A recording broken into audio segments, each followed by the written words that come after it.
Hey guys, so this is chapter 2 of Where the Mountain Meets the Moon.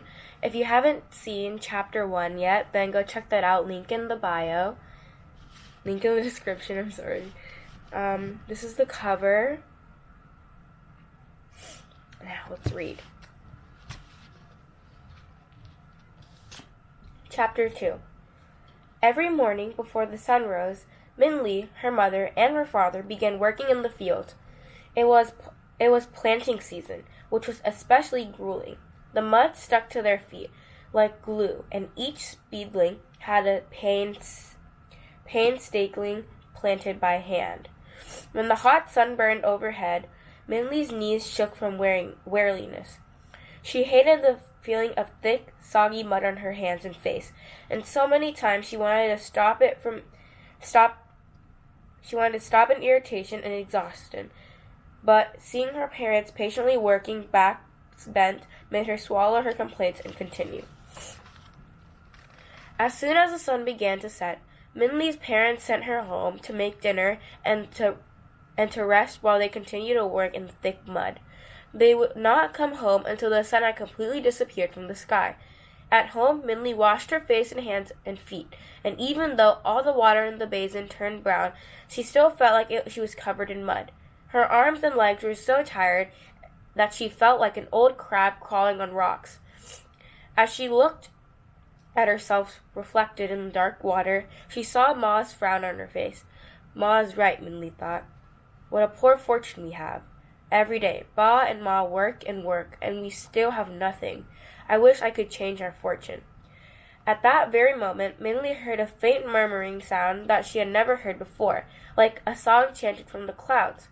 Curious, Minli opened the door to see what the noise was.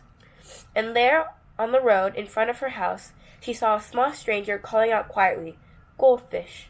He was saying it softly, as if he were coaxing his fish to swim.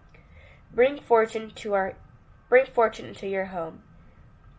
Minli and the villagers stared as he wheeled his cart. Even though the village was by a river, it had been many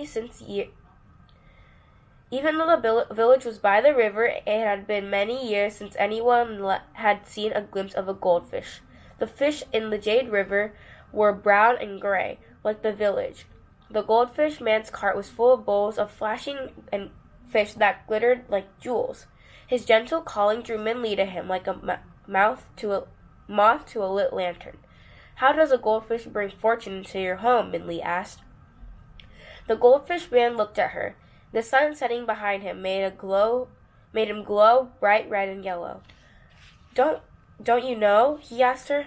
"Goldfish means plenty of gold. Having a bowl of goldfish means your house will be full of gold and jade." As Minli stared into his bowls with her shining black eyes, a brilliant orange fish stared back at her with its shining black eyes. And then, quickly, so quickly that Minli barely thought about it, she turned into the house and grabbed 2 copper coins from a white rabbit rice bowl.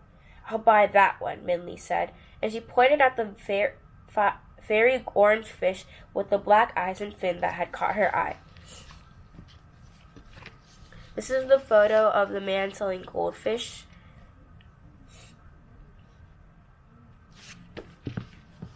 The other village children looked at her enviously, while the watching adults shook their heads. "Minli," one neighbor said, "don't believe it is his impossible talk. A goldfish won't bring fortune. Save your money."